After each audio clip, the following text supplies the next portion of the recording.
तो हम बात कर रहे थे सॉल्ट्स की। सॉल्ट्स होते क्या हैं?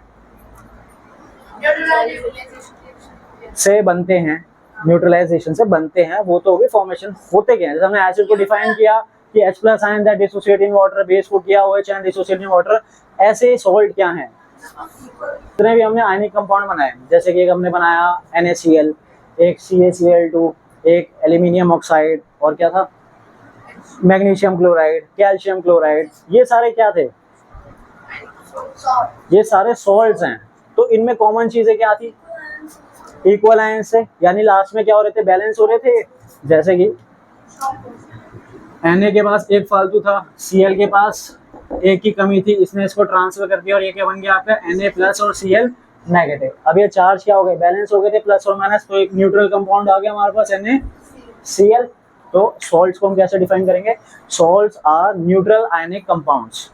सिंपल डेफिनेशन है इसकी। फॉर्म कैसे होते हैं? By the reaction of acid and base. तो एसिड और बेस से मिलके बनते हैं सॉल्ट। होते हैं क्या? ये न्यूट्रल आयनिक कंपाउंड है। क्लियर है यहाँ तक? या फिर ionic compound made up of opposite charges. यहाँ तक कोई दिक्कत? ठीक है, हमने पढ़ा था acid plus base gives salt plus water. Acid और बेस क्या देते हैं? सॉल्ट और वाटर। सॉल्ट और वाटर कब मिलेगा? जब एसिड और बेस रिएक्ट करेंगे। और वाटर कैसे आया था इसके अंदर? एसिड का H+ और बेस का OH आपस में कंबाइन होकर क्या बन गया था? वाटर। ठीक है, और सॉल्ट जो बाकी रिमेनिंग था वो आपका क्या था? सॉल्ट। अब सॉल्ट यहाँ पे हमने अपने न्यूट्रलाइजेशन में पढ़ा, क्या कर रहे थे? न्यूट्रल कर रहे थे, यानी सॉल्ट भी क्या बन रहा था हमारा? न्यूट्रल बन रहा था। लेकिन ऐसा हर बार पॉसिबल नहीं है, डिपेंड करता है किस चीज पे। अगर मान लो आपके पास स्ट्रॉन्ग एसिड है और वीक बेस है, तो आपका जो सॉल्ट आएगा वो एसिडिक आएगा। अगर आपके पास वीक एसिड है और स्ट्रॉन्ग बेस है, तो आपका जो सॉल्ट आएगा वो बेसिक आएगा। अगर वीक ही एसिड है और वीक ही बेस है, तो न्यूट्रल सॉल्ट आएगा। और दोनों ही स्ट्रॉन्ग एसिड है और स्ट्रॉन्ग बेस है, तो भी सॉल्ट क्या आएगा? न्यूट्रल आएगा। तो ये चीजें आपको मेन ध्यान रखनी। क्लियर है? तो सॉल्ट भी आपके एसिडिक हो सकते हैं, बेसिक हो सकते हैं। किस पे डिपेंड करता है? उनके पेरेंट्स कौन है? एसिड और बेस। जैसे स्ट्रॉन्ग एसिड और वीक बेस है तो क्या मिलेगा? Acidic salt. वीक एसिड और स्ट्रॉन्ग बेस है तो बेसिक सॉल्ट। दोनों ही वीक है या दोनों ही स्ट्रॉन्ग है तो इस केस में न्यूट्रल मिलेगा। हमने ये देखा था लास्ट क्लास में कि स्ट्रॉन्ग एसिड कौन से थे? 3 ही थे वो, HCl था, HNO3 था और H2SO4। एसिड का हमें पता है। अब बेस को कैसे आइडेंटिफाई करेंगे वीक कौन सा है? वहां पे मान लो आपको दे दिया KOH दे दिया, MgOH2 दे दिया, हमें कैसे पता चलेगा कौन सा ज्यादा बेस वो आपका है? बेस में अगर आप गौर फरमाओ तो जैसे आपके पास है NaOH, KOH, calcium OH, MgOH, Al, OH, यानी जितना भी बेसिक का OH वाला पार्ट है वो किसके साथ अटैच्ड है? मेटल के साथ अटैच्ड है। मेटल की रिएक्टिविटी सीरीज आपको पता ही होगी। अब यहाँ पे देखो, जो आपके टॉप के रिएक्टिव वाले हैं ये कैल्शियम, पोटेशियम और सोडियम, अगर इनके साथ OH लगा हुआ है तो क्या होंगे? वो स्ट्रॉन्ग बेस हो गए। और इनके अलावा किसी के साथ OH अगर लगा हुआ है तो वो क्या है? वीक बेस है। ये ध्यान रहेगा, क्योंकि बेस किसके साथ लगा है? बेस वाला पार्ट मेटल के साथ लगा है। तो रिएक्टिविटी सीरीज में जो टॉप पर आ रहे हैं मेन 3 ध्यान रखो, कौन से? कैल्शियम, पोटेशियम और सोडियम। अगर इनके साथ OH लगा है तो कैसा है? स्ट्रॉन्ग है। उसके अलावा किसी के साथ लगा है तो वो वीक बेस है। अब स्ट्रॉन्ग बेस और वीक बेस का भी पता चल गया। एसिड का हमें पता है स्ट्रॉन्ग और वीक का। तो अब आ जाते हैं इसके ऊपर। यहाँ पे हम ले लेते हैं MgOH का होल ट्वाइस, MgNO3 का whole twice plus H2, magnesium nitrate plus H2O। ठीक है जी। अब इस केस के अंदर जो आपका सॉल्ट आया वो कैसा है? कैसे पता हमें एसिडिक है? क्योंकि ये स्ट्रॉन्ग एसिड था। और बेस हमें वीक पता चल गया, क्यों है? क्योंकि मैग्नीशियम के साथ लगा है, ना कैल्शियम ना पोटेशियम ना सोडियम। तो ये क्लियर है इसका? ठीक है, चलिए आपको सॉल्ट लिखिए। हाँ, सबसे पहले यही है, सबसे पहले तो आपको बताना है कौन सा सॉल्ट बेसिक है, कौन सा एसिडिक है, कौन सा न्यूट्रल है। पहला काम ये करना है। दूसरा काम जो करना है वो इनके पेरेंट्स आइडेंटिफाई करना है कि कौन से एसिड और कौन से बेस से मिलके आए हैं। एक का मैं हिंट दे देता हूँ, हिंट या पहले बता ही देता हूँ। कौन सा बताऊँ इनमें से? रुक जाओ, अब बता रहा हूँ तो बताने दो। अब CH3CON है, हमें पता है सॉल्ट किससे बनता है? एसिड और बेस से बनता है। अब एसिड्स आपने कौन कौन से पढ़े हैं? HCl, HNO3 और H2SO4, H2CO3, CH3COOH। यहाँ देखो, यही सारे एसिड पढ़े हमने, ठीक है। तो अगर जिसके लास्ट में Cl लगा होगा सॉल्ट में, वो कहाँ से आया होगा, HCl से आया होगा। जिसके लास्ट में NO3 लगा होगा, कौन से एसिड से आया होगा, HNO3 से। जिसके लास्ट में SO4 लगा होगा, CO3 लगा होगा। और जिसके ये लगा होगा तो एसिड कौन सा होगा पेरेंट, CH3COH, यानी ये जो सॉल्ट है इसका एसिड कौन सा हो गया, CH3COOH। और बेस किसके साथ कनेक्ट होता है, मेटल के साथ। तो बाकी जो बचा मेटल वाला है वो क्या होगा, NaOH। तो ये हो गए इसके पेरेंट्स आइडेंटिफाई, एक एसिड और एक बेस। इनको जब रिएक्ट कराओगे तो ये आपको मिलेगा सॉल्ट। समझ आया। चलो यहाँ देखो, सबसे पहले आप बताइए, जैसे ये CaCl2 है हमारे पास, तो इसके एसिड और बेस कौन से, ठीक है। क्लोरीन कहाँ से आया होगा, HCl से।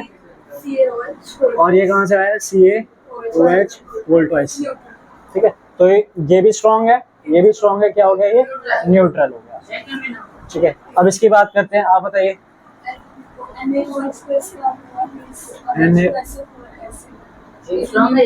ये भी क्या है, न्यूट्रल है, दोनों स्ट्रॉन्ग थे आपके पास। बड़ा स्पर्श, ये आया हमारे पास HNO3 से, और ये आया हमारे पास, क्या है इसका नेचर, न्यूट्रल है। Na2CO3, पेरेंट्स बताना जरा कौन कौन है। अब ये क्या है, स्ट्रॉन्ग बेस है और वीक एसिड है, तो नेचर क्या होगा इसका, बेसिक हो गया। कौन है ये, ZnSO4, बताइए।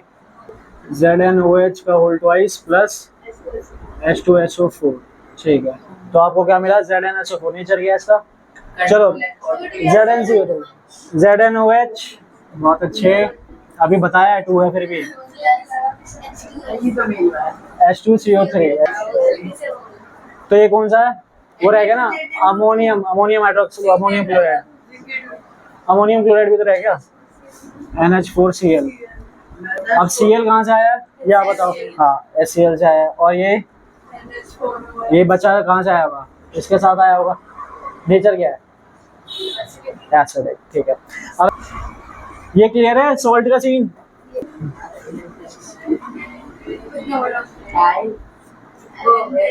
नेचर बताना था इसका, और ये बताना था ये पेरेंट्स कौन है। NaOH H2CO, H2CO, carbonic acid के साथ ही बनेगा।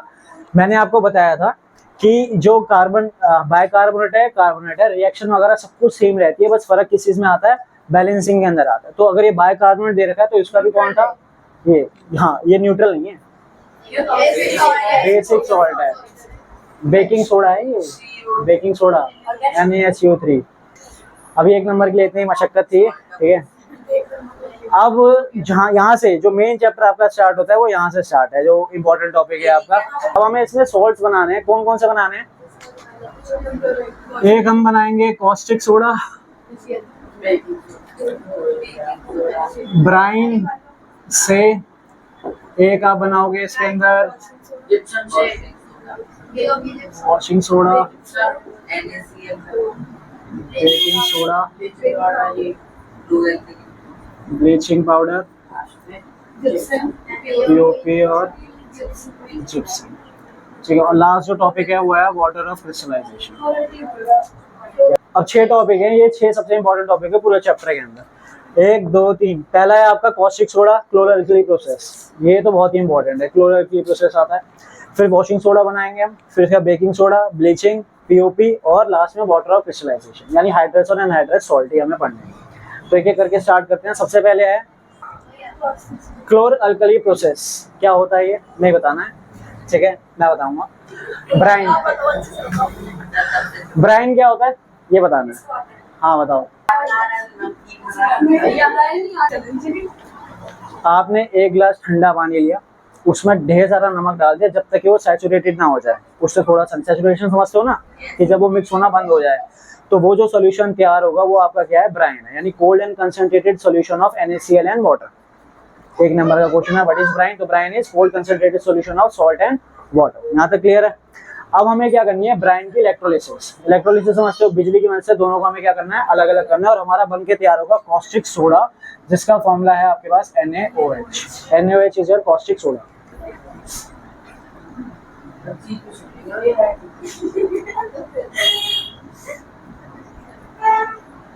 देखो रानी मेरी बेस इसमें आप साथ में तो देखने का काम नहीं। हाँ यार ठीक है, तो ये बेसिक सा सेटअप है हमारे पास इलेक्ट्रोलिसिस का। ठीक है, ये आपका पॉजिटिव है तो ये आपका पॉजिटिव हो गया जिसको हम बोलेंगे एनोड, ये नेगेटिव है तो ये आपका नेगेटिव जो कि होगा कैथोड। ठीक है ना। इलेक्ट्रोलाइट जो होता है हमने क्या लिया इसके अंदर, इलेक्ट्रोलाइट वास्तव में क्या होता है, ऐसा सॉल्यूशन जो बिजली कंडक्ट करता है। यहाँ पे हमने क्या लिया, ब्राइन ले लिया, NaCl+H2O। अब जैसे इसमें हम करंट दौड़ाएंगे होगा क्या, Na के आयंस अलग हो जाएंगे, Cl के अलग हो जाएंगे, H+ के अलग हो जाएंगे और OH के, क्योंकि वाटर H+ और OH है, Na और Cl ये सारे क्या हो गए आपके अलग अलग हो गए। और जब ये अलग अलग हो जाएंगे तो Na और OH आपका सारा यहाँ पे नीचे कंबाइन हो जाएगा। क्या बन गया यहाँ पे नीचे, कॉस्टिक सोडा। और जो आपका Cl है क्योंकि वो नेगेटिव है तो किस पे चला जाएगा, in the form of chlorine gas. और हाइड्रोजन जो है कहाँ पे आ जाएगा, इसके ऊपर, कैथोड के ऊपर, in the form of hydrogen gas. तो जब इस प्रोसेस को हम बोलते हैं क्लोर अल्कली प्रोसेस। क्यों बोलते हैं, क्योंकि एक आपका NaOH आया जिसको हम क्या बोल रहे हैं, अल्कली। अब अल्कली क्या है, अल्कली ऐसे बेस होते हैं जो वाटर में सॉल्युबल, यानी वाटर सॉल्युबल बेस को हम क्या बोलते हैं, अल्कली। और लगभग जनरली जितने भी सारे बेस हैं वो क्या होते हैं, वाटर सॉल्युबल होते हैं, इसलिए इंटरचेंजली हम यूज कर लेते हैं, अल्कली बोलो या बेस बोलो। और क्लोर क्यों आया, क्योंकि इसमें हमें क्लोरीन गैस मिली है। तो इस प्रोसेस का नाम ये पूछते हैं what is chlor alkali process, और इसको ऐसा क्यों बोलते हैं। तो electrolysis of brine to obtain caustic soda is a chlor alkali process. और ऐसा क्यों बोल रहे हैं, बिकॉज इसमें आपको क्या मिल रहा है, एक अल्कली NaOH और क्लोरीन गैस आपके पास आ रही है। क्लियर है, यहाँ पे किस पे आ रही है वो ध्यान रखना है, एनोड पे कौन सा है, कैथोड पे कौन सी आ रही है। क्लियर है, यहाँ तक कोई दिक्कत। अब जितने भी हम सॉल्ट्स पढ़ेंगे, ये बिना कहे ये बात है कि जो भी आप सॉल्ट पढ़ोगे, हर सॉल्ट के मिनिमम 3-4 यूजेस याद करने हैं। हाँ, क्लोर, जैसे इसमें आपके पास क्लोरीन और NaOH है, चार ही सारे बुक में दे रखे हैं, कोई भी उठा लेना, 8-10 दे रखे हैं, कोई भी 4 यूज या 3, मिनिमम 3, कोई भी किसी के भी याद कर लेना बस। ठीक है ना। इसका कौन सी, ये बहुत अच्छा क्वेश्चन है, है ना। इलेक्ट्रोड बेटा किससे किसका लेते हैं हम, जब इलेक्ट्रोलिसिस करते हैं ना, वो 7th क्लास में चैप्टर था केमिकल इफेक्ट वाला, याद हो तो, है ना। तो उसमें हमने इलेक्ट्रोलाइट पढ़ा था, इलेक्ट्रोड पढ़ा था, अगर पढ़ा होगा तो इलेक्ट्रोड किसके लेते हैं बेटा हम, हाँ शाबाश, किसके लेते हैं, ग्रेफाइट के लेते हैं। क्यों लेते हैं ग्रेफाइट के, मेटल के क्यों नहीं लेते, मेटल भी तो कंडक्ट कर रहा है इलेक्ट्रिसिटी। ये 10th का क्वेश्चन नहीं है, 7th का ये क्वेश्चन। मेन बात ये है, ग्रेफाइट भी इलेक्ट्रिसिटी कंडक्ट कर रहा है और मेटल्स भी इलेक्ट्रिसिटी कंडक्ट कर रहे हैं।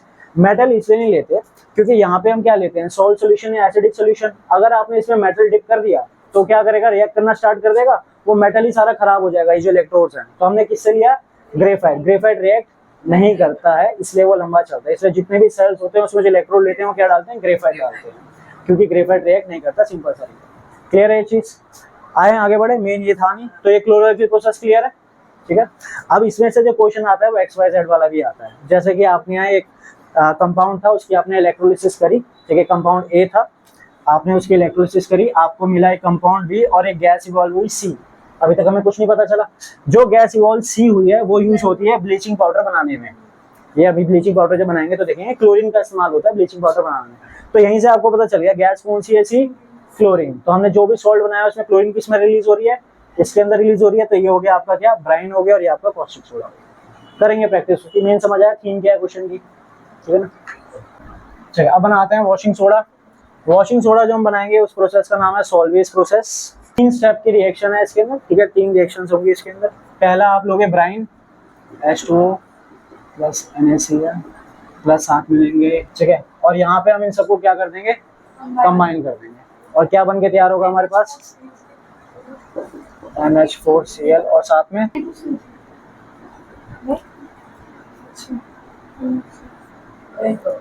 ये आपकी पहली रिएक्शन है। आपने ब्राइन लिया, ब्राइन है ना बेटा, NaCl और H2O, साथ में आपका अमोनिया है, साथ में आपका कार्बन डाइऑक्साइड है। इन सबको आपने रिएक्ट करा दिया, रिएक्ट कराने के बाद NH4Cl अमोनियम क्लोराइड मिला और साथ में सोडियम बाइकार्बोनेट। बैलेंसिंग का खेल है, लिया अमोनिया बनेगा अमोनियम क्लोराइड यहाँ पे जब इसके साथ कंबाइन करेगा। ये है पहला स्टेप, ठीक है, यहाँ तक कोई दिक्कत। अब इसके बाद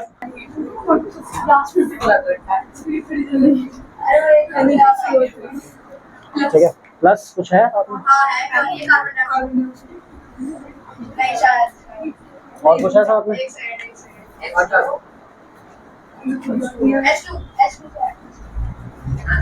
अब सुन लो क्या है, पूरी रिएक्शन दोबारा सुन लो। सबसे पहले आपने क्या लिया, ब्राइन लिया NaCl प्लस H2O, साथ में अमोनिया, साथ में कार्बन डाइऑक्साइड, क्या प्रोडक्ट है NH4Cl और NaSCO3। जो आपका क्लोरीन वाले जो सॉल्ट होते हैं वो क्या होते हैं, जनरली सॉल्युबल होते हैं, तो पूरी तरह से सॉल्युबल होगा पानी के अंदर। ये आपका इतना सॉल्युबल नहीं होता, तो इसको हम क्या करेंगे, प्रेसिपिटेट आउट कर लेंगे। फिर इसके बाद हम क्या करते हैं, इसको फिल्टर करेंगे। फिल्टर कर लिया, यानी हमारे पास NaSCO3 अलग से आ गया, उसको हम क्या करेंगे, सुखाएंगे, ड्राई करेंगे और फिर क्या करेंगे, हीट करेंगे। फिल्टर कर लिया, सुखा लिया और क्या किया, हीट किया। तो ये हो गया उसका हीटिंग वाला रिएक्शन। NaSCO3 को जब आपने हीट किया, क्या मिला, sodium carbonate plus carbon dioxide plus water. यहाँ तक कोई दिक्कत? अच्छा, ये जो Na2CO3 है, इसको हम कॉमन नेम जो है वो है सोडा ऐश। जितने भी कॉमन नेम आते जाएं वो ध्यान से करते रहना। क्या नाम है इसका, सोडा ऐश। NaOH का कॉमन नेम क्या आया था, कॉस्टिक सोडा। ठीक है, NaCl और H2O का कॉमन नेम क्या आया, ब्राइन। तो कॉमन नेम ध्यान रखना। NaCO3 हीट किया, सोडा ऐश मिला, साथ में कार्बन डाइऑक्साइड और वाटर। यहाँ तक कोई दिक्कत? अब इसके बाद जो आपके पास सोडा ऐश है Na2CO3, उसको हम रिएक्ट कराएंगे 10 मॉलिक्यूल्स ऑफ वाटर के साथ और आपको मिल जाएगा Na2CO3.10H2। ये जो आपका तैयार हुआ है Na2CO3.10H2, ये है आपका क्या, वॉशिंग सोडा।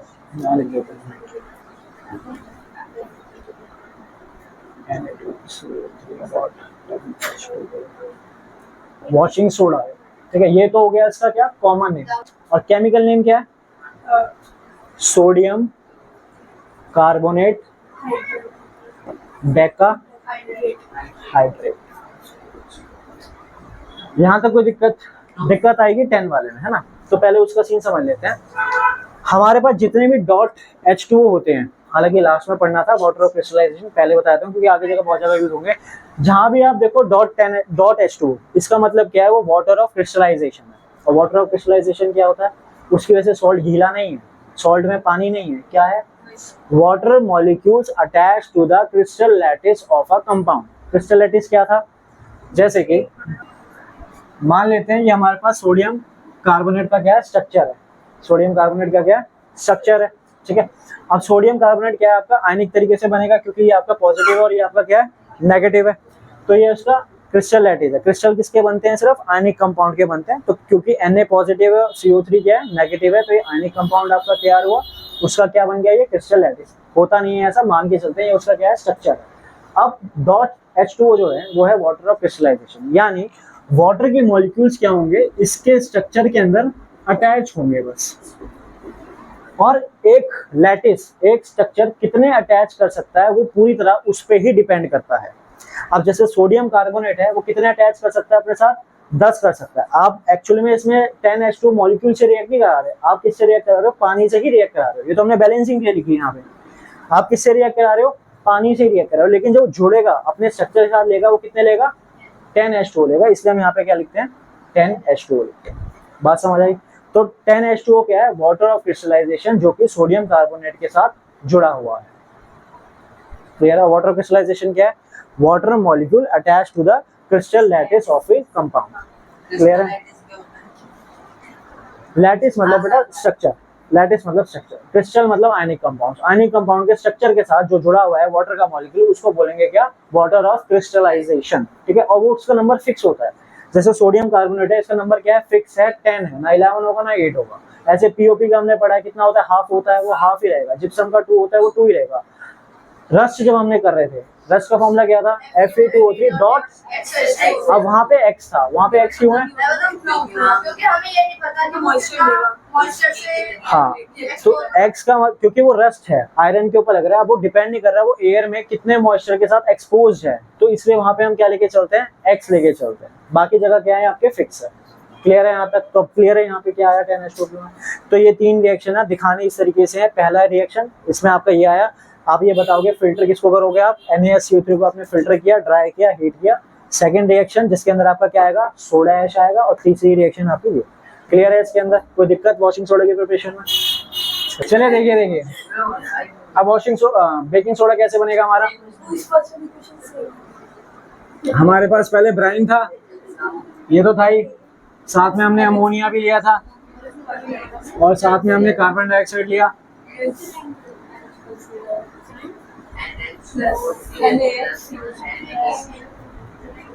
ये वॉशिंग सोडा की पहली रिएक्शन थी, है कि नहीं? इसके अंदर हमने इसको क्या कर लिया था, फिल्टर कर लिया था, ड्राई कर लिया था। अब हीट नहीं करेंगे, फिल्टर करके ड्राई करके रख लिया और जो पाउडर आया वो क्या आपका बेकिंग सोडा है। तो बेकिंग सोडा का ये है, ये आपका NaSCO3 क्या है, बेकिंग सोडा है। क्लियर है ये चीज? हाँ इतना ही है बेकिंग सोडा की प्रिपरेशन। हाँ बस एक रिएक्शन, लेकिन ये वाली रिएक्शन नहीं आती है। रिएक्शन क्या आती है, हीटिंग एक्शन। पहले बेकिंग सोडा के बारे में जान लेते हैं, है क्या चीज, कहाँ पे यूज करते हैं बेकिंग सोडा? बेटा कहाँ खो गए, क्या हो गया? केक वेक बनाया होगा कभी घर पे, कुकीज वगैरह, हाँ ठीक है ना, क्या बनाने के लिए, हाँ सॉफ्ट। तो उसमें हम क्या डालते हैं, बेसिकली बेकिंग सोडा डालते हैं। जो भी चीज आपको सॉफ्ट बनानी है, आप चीला बना रहे हो, डोसा बना रहे हो, आप केक बना रहे हो, कुकीज बना रहे हो, अगर आपको उसको सॉफ्ट बनाना है, ब्रेड बना रहे हो, तो हम क्या डालते हैं उसके अंदर, बेकिंग सोडा या बेकिंग पाउडर। क्या डालें? आप लोग क्या डालते हो, सोडा डालते हो, पाउडर डालते हो? केक बनाया पहले बताओ, केक बनाया सबने घर में? केक बनाया, आपने बनाया है? हाँ मतलब देखा तो होगा इंग्रेडिएंट। केक बनाया तो उसमें, हाँ तो क्या डालते हैं, बेकिंग पाउडर डाला है, ठीक है, सोडा नहीं, पाउडर डालते हैं ना। पाउडर लेकर आते हैं मार्केट से, अगर मान लो पाउडर नहीं है, बेकिंग सोडा अवेलेबल है, तो क्या करें?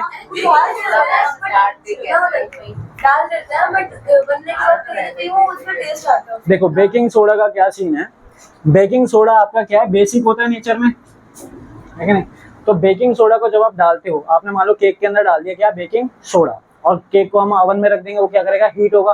तो पहले हीटिंग एक्शन देख लेते हैं क्या होगा उसका, NaSCO3 और सब वो क्या बन जाएगा आपका, Na2CO3 plus H2O plus CO। हमें क्या चाहिए बेकिंग सोडा से, मेन ये दो चीजें चाहिए। CO2 रिलीज होती है जिसकी वजह से केक क्या हो जाएगा, फ्लफी हो जाएगा, और H2O की वजह से मॉइस्ट हो जाएगा, सख्त नहीं बनेगा। तो ये स्पॉन्जी और मॉइस्ट बनाने के लिए क्या है, ये दो चीजें चाहिए। तो ये आपका बेकिंग सोडा था, आपने इसको हीट किया, ठीक है, डायरेक्टली हीट नहीं करे, केक वेक में डाल के आपने इसको हीट किया, तो क्या मिला, सोडियम कार्बोनेट वाटर। इन दोनों से तो आपको क्या हो गया, केक आपका मॉइस्ट हो गया और स्पॉन्जी बन गया। दिक्कत आएगी किसके साथ, इसके साथ। ये जो सॉल्ट है, ये कैसा सॉल्ट है, बेसिक सॉल्ट है, और बेस का टेस्ट कैसा होता है, बिटर होता है। तो आपको केक में कैसा आएगा, कड़वा। अब कड़वा करेले जैसा नहीं लगेगा, कड़वा इन द सेंस आपको बर्न्ट, जला हुआ सा स्वाद आपको आएगा, वो ऐसी सी कड़वाहट आपको मिलेगी अगर आप क्या डालते हो, सिर्फ बेकिंग सोडा। तो इसकी जगह हम क्या यूज करेंगे, बेकिंग पाउडर यूज करेंगे। अब बेकिंग पाउडर क्या चीज है, बेकिंग पाउडर होता है ये, और साथ में उसके टार्टरिक एसिड जो होता है वो एडेड होता है। यानी बेकिंग पाउडर में क्या है, बेकिंग सोडा के साथ क्या डाल रखा है, टार्टरिक एसिड। अब क्या होगा, जब ये दोनों, इनका जब हीटिंग एक्शन हम देखेंगे, यानी ये जब आपस में रिएक्ट कर जाएंगे, एक बेस है और एक क्या है, एसिड है, तो आपको जो सॉल्ट मिलेगा, सोडियम सॉल्ट मिलेगा, कौन सा, न्यूट्रल, और साथ में ये दोनों चीज आपको मिली हुई है, CO2 और H2। अब इस केस में जो आपको सोडियम सॉल्ट मिला टार्टरिक एसिड से रिएक्ट करने के बाद, सॉल्ट आएगा, एक CO2 आएगा और एक H2 आएगा। तो जो सॉल्ट आपके पास आया वो क्या आया, न्यूट्रल आया, ठीक है। न्यूट्रल आने से टेस्ट पे कोई इफेक्ट नहीं आया, और दो चीजें जो आपको मेन चाहिए थी, कौन सी, CO2 और H2, वो आपकी फिर भी रिलीज हो गई। तो क्वेश्चन ये बनता है कि आप बेकिंग सोडा यूज करोगे या बेकिंग पाउडर, या फिर what is the advantage of using baking powder over baking soda. तो आंसर ये दोगे कि अगर हम बेकिंग सोडा यूज करते हैं तो जो आपको सॉल्ट मिलेगा वो मिलेगा बेसिक, जिसकी वजह से टेस्ट क्या आएगा, बेटर आएगा। लेकिन अगर आप बेकिंग पाउडर यूज करते हो तो बेकिंग पाउडर के अंदर बेकिंग सोडा के साथ साथ क्या ऐड है, टार्टरिक एसिड है, जिसके हीटिंग एक्शन की वजह से जो सॉल्ट मिलेगा वो क्या मिलेगा, न्यूट्रल मिलेगा, और कार्बन डाइऑक्साइड और H2O की वजह से आपका केक जो है मॉइस्ट और स्पॉन्जी बनकर तैयार हो जाएगा। ठीक है, क्लियर है। अब एक और मान लेते हैं आपके पास बेकिंग पाउडर नहीं है, ठीक है, सोडा ही है आपके पास अवेलेबल, फिर क्या करें, कोई भी हल्की सी खट्टी चीज आप उसके अंदर डाल सकते, खट्टी जैसा हल्का सा नींबू डाल दिया आपने, विनेगर डाल दिया आपने उसके अंदर, ठीक है। टार्टरिक एसिड आपके किसमें प्रेजेंट है, टैमरिंड में प्रेजेंट है, हल्का सा आपने इमली का रस डाल दिया, तो उसकी वजह से क्या हो गया, खट्टी चीज और बेसिक चीज आपस में क्या हो गई, न्यूट्रलाइज हो गई। अगेन आपको क्या मिलेगा, सॉल्ट न्यूट्रल मिलेगा। समझ आई बात, क्लियर है यहाँ तक। तो क्वेश्चन मेन इसमें ये आता है, एडवांटेज क्या है बेकिंग पाउडर की ओवर बेकिंग सोडा, और अगर पाउडर नहीं हो तो क्या करें, वो डालेंगे। और इन दोनों के हीटिंग एक्शन, हीटिंग एक्शन क्या है, टार्टरिक जो एसिड है उसका जो फॉर्मूला है वो आपको नहीं देना, सीधा आप मान लो आपसे पूछ लिया जाए heating action of baking powder, तो कैसे लिखेंगे, NaSCO3 प्लस टार्टरिक एसिड नाम के साथ ही, यहाँ पे जो लगा Na plus sodium salt of tartaric acid, sodium salt of tartaric acid, साथ में CO2 और H2। समाप्त। क्लियर है?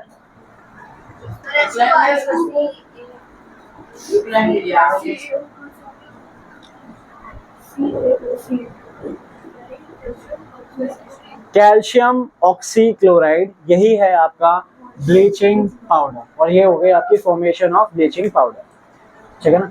तो जब कैल्शियम हाइड्रोक्साइड यानी स्लेक लाइम यानी लाइम वाटर के अंदर जब आप क्लोरीन गैस को पास करवाते हो तो किस में चेंज हो जाएगा, कैल्शियम ऑक्सीक्लोराइड में चेंज हो जाएगा यानी ब्लीचिंग पाउडर में चेंज हो जाएगा और साथ में क्या मिलेगा आपको, वाटर मिलेगा।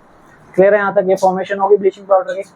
अब ब्लीचिंग होता क्या, ब्लीचिंग बेसिकली टेक्सटाइल इंडस्ट्री में बहुत यूज किया जाता है। आप जैसे आपको कोई आपकी फेवरेट टी शर्ट है, पुरानी हो गई, आप चाहते हो उसको नया कलर आपको करवाना है, ठीक है, तो आप क्या करोगे, उस टी शर्ट को पहले ब्लीच करवाएंगे। तो क्या करेगा, सबसे पहले ब्लीच करेगा। ब्लीच में क्या होता है, जो कलर होता है किसी भी टेक्सटाइल का वो सारा रिमूव हो जाता है ब्लीच करने से। अब कलर सारा रिमूव हो गया, क्या हो गया, डीकलराइज हो गया, ट्रांसपेरेंट नहीं हो गया। डीकलराइज मतलब क्या हो गया, व्हाइट कलर का हो गया वो। फिर आप उसके ऊपर कोई भी कलर लगा सकते हो, डाई करवा सकते हो। तो ब्लीच में हम ये करवाते हैं, ठीक है ना। इसमें से ज्यादा क्वेश्चन नहीं आते, सिंपली आपसे रिएक्शन पूछ लेते हैं क्योंकि रिएक्शन ये कनेक्टेड है क्लोरोलॉजी प्रोसेस के साथ। अभी अब कर रहे थे ना, क्लोरीन गैस रिलीज हुई है, स्लेक लाइन से पास करेंगे तो क्या होगा, ब्लीचिंग पाउडर आपका बनके तैयार हो जाएगा। और दूसरी जगह भी यूज करते हैं ब्लीचिंग पाउडर को, कहाँ पे यूज करते हैं, एज अ डिसइंफेक्टेंट, पानी को साफ करने के लिए। क्योंकि जब इसको हम पानी में डालते हैं साथ में सल्फ्यूरिक एसिड थोड़ा सा डाइल्यूट करके, तो उसमें से क्या रिलीज होती है, क्लोरीन गैस रिलीज होती है। और वो क्लोरीन गैस जो है क्या काम करती है, पानी को साफ करने के लिए। तो स्विमिंग पूल वगैरह में हम जो क्लोरीन डालते हैं वो डायरेक्टली क्लोरीन डालते हैं, वो आपका पाउडर होता है मिक्स विद डाइल्यूट H2SO4। आप उसको पानी में डालोगे, क्लोरीन रिलीज होगी, क्लोरीन के बबल्स होते हैं सारे जर्म्स और बैक्टीरिया को ट्रैप कर लेते हैं और पानी आपका क्या जाता है, साफ हो जाता है। क्लियर है? तो इसमें मेन ध्यान रखना है इन टेक्सटाइल इंडस्ट्री और एज अ डिसइंफेक्टेंट। क्लियर है यहाँ तक? ये ब्लीचिंग का बस इतना ही है इसके अंदर, ठीक है। Last POP. पीओपी इसके लगा हुआ था अभी कुछ दिन पहले तक, ठीक है ना।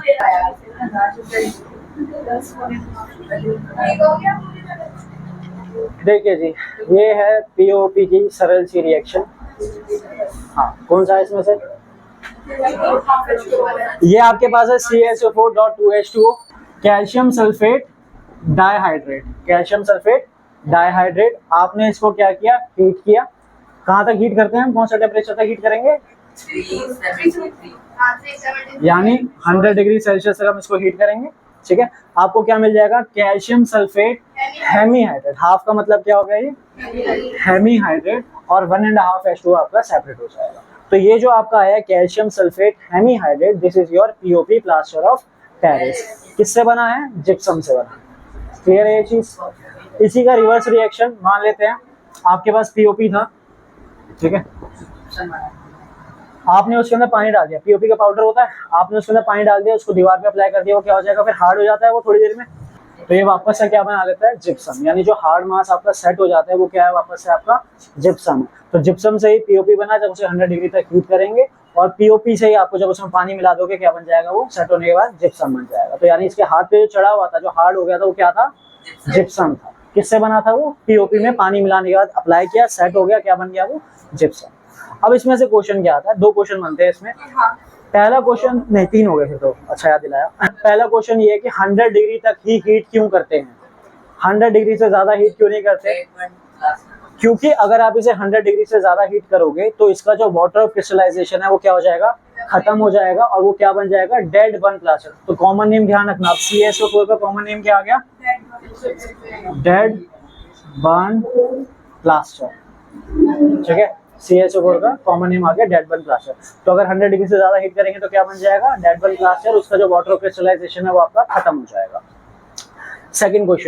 सेकंड क्वेश्चन ये है कि जो आपका पीओपी है उसको मॉइस्चर प्रूफ कंटेनर में क्यों रखते हैं। क्योंकि अगर वो मॉइस्चर पकड़ लिया तो धीरे धीरे वो हार्ड होना स्टार्ट हो जाएगा, ये किसमें चेंज हो जाएगा, वो जिप्सम, फिर वो अप्लाई करने लायक ही नहीं रहेगा, किसी लायक ही नहीं रहेगा। पाउडर है पीओपी, डाला उसमें पानी, बन गया पेस्ट, आपने अप्लाई किया, अप्लाई होने के बाद जब वो सूख गया, हार्ड हो गया, वो जिप्सम बन गया आपका। समझ गए बात? तो मॉइस्चर प्रूफ कंटेनर में क्यों रख रहे हैं उसको, ताकि वो मॉइस्चर से रिएक्ट करके जिप्सम ना बना ले, हार्ड ना हो जाए, क्योंकि वो फर्दर किसी काम का नहीं रहेगा। 2 क्वेश्चन हो गए, ठीक है। तीसरा क्वेश्चन ये है CaSO4.12H2O। अब ये आधा पानी का मॉलिक्यूल कहाँ शेयर हो रहा है, ये हाफ H2O का क्या मतलब है इसमें, 1 समझ आता है, पूरा एक मॉलिक्यूल है, 2 समझ आता है, 10 समझ आता है, होल नंबर में हमें चीजें समझ आती हैं कि पूरा पूरा है। हाफ H2O का मतलब क्या है? जब हम कंपाउंड बनाते हैं, रिएक्शन करते हैं, तो हम डिनोमिनेटर में रखते नहीं है, क्या कर लेते हैं, उसका एलसीएम ले लेते हैं, और यहाँ पे क्या आ जाएगा, अगर इसका देखें तो क्या आ जाएगा, 2CSO4 डॉट H2O। तो हाफ H2O का मतलब ये है कि जो आपका CSO4 है, यानी यहाँ पे आपका CSO4 और यहाँ पे आपका CSO, ये दोनों के दोनों क्या कर रहे हैं, एक मॉलिक्यूल को शेयर कर रहे हैं वाटर के। दोनों CSO4 क्या कर रहे हैं, एक को शेयर कर रहे हैं। तो एक के पास कितना आया, सिर्फ हाफ आया, एक के पास, हाँ, एक के पास हाफ, एक के पास हाफ, तो दोनों के पास कंबाइन होकर कितना आ रहा है, एक आ रहा है। तो एक्चुअल फॉर्मूला तो ये है पीओपी का, 2CSO4.H2, ठीक है। लेकिन जब रिएक्शन दिखाओगे तो ये दिखाना है CSO4.half H2। क्वेश्चन आ जाता है कि हाफ H2 का मतलब क्या है। इट मींस कि जो आपके दो कैल्शियम सल्फेट के मॉलिक्यूल्स हैं वो शेयर कर रहे हैं एक मॉलिक्यूल ऑफ H2O। क्लियर है यहाँ तक? पीओपी हो गया आपका, ये सारे सॉल्ट हो गए। वाटर ऑफ क्रिस्टलाइजेशन आपको बता दिया था क्या है। अब वाटर ऑफ क्रिस्टलाइजेशन का जो लास्ट टॉपिक है, दो टाइप के सॉल्ट्स हैं आपके पास, एक हाइड्रस और एक एनहाइड्रस। हाइड्रस वो हैं जिसके अंदर, सबके अंदर क्या लगा हुआ है, वाटर ऑफ क्रिस्टलाइजेशन है। जैसे आपने पढ़ा सोडियम कार्बोनेट डेकाहाइड्रेट, क्या हो गया, वो हाइड्रस हो गया, Na2CO3.10H2। अब इसी का एनहाइड्रस वर्जन क्या हो जाएगा, सिर्फ Na2CO3, यानी इसमें वाटर ऑफ क्रिस्टलाइजेशन नहीं है।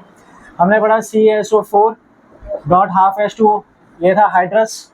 अब इसी का एनहाइड्रस क्या हो जाएगा, CSO4। क्लियर है ये चीज? तो एनहाइड्रस सॉल्ट आपसे एग्जांपल पूछ लेंगे, 3 एग्जांपल हाइड्रस के दो, 3 एनहाइड्रस के दो। तो ये आपके हाइड्रस कौन सा है जिसमें वाटर ऑफ क्रिस्टलाइजेशन है, एनहाइड्रस जिसमें वाटर ऑफ क्रिस्टलाइजेशन नहीं है। अब इसी का रिएक्शन करके दिखाना होता है कि कैसे आप इसको हाइड्रस से एनहाइड्रस बनाओगे, और इसमें जो कॉमन रिएक्शन आता है वो आपका आता है कॉपर सल्फेट पेंटाहाइड्रेट। इसका कलर होता है ब्लू। तो मेन क्वेश्चन ये था जो पूछना जा रहा था ना कि ब्लू विट्रियोल, इसका कॉमन नेम क्या है, ब्लू विट्रियोल, क्योंकि जाहिर सी बात है ब्लू कलर का होता है, ठीक है। अब हम क्या करेंगे, इसको हीट करेंगे। तो जब हम हीट करेंगे तो आपको क्या मिलेगा, Ca प्लस 5H2। तो ये क्या हो गया, हाइड्रस से एनहाइड्रस हो गया। अब इसी को रिक्रिस्टलाइज करवाना है अगर, तो CuSO4 प्लस 5H2O। CuSO4.5H2। फर्क क्या है, ये ब्लू था, जब ये डिक्रिस्टलाइज होगा तो ये हो जाएगा कलरलेस।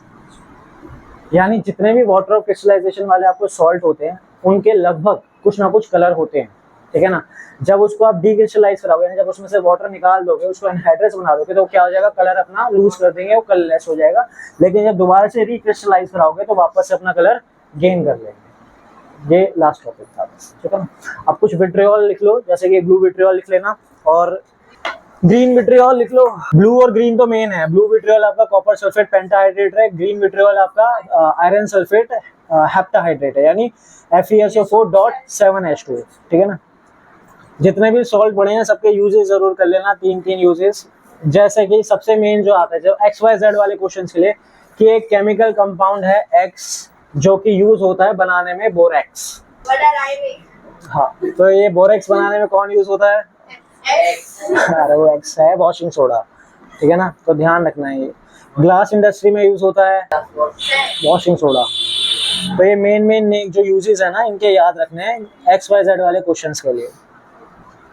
क्लोरोफॉर्म बनाने में किसका इस्तेमाल किया है, इन जो भी हमने पढ़ा है अब तक, जो भी जितने भी सॉल्ट, जो भी गैस वगैरह जो भी पढ़ा है, इन सब में से क्लोरोफॉर्म बनाने में किसको यूज किया जाता है, क्लोरोफॉर्म, क्लोरीन, ठीक है, क्लोरीन यूज होता है।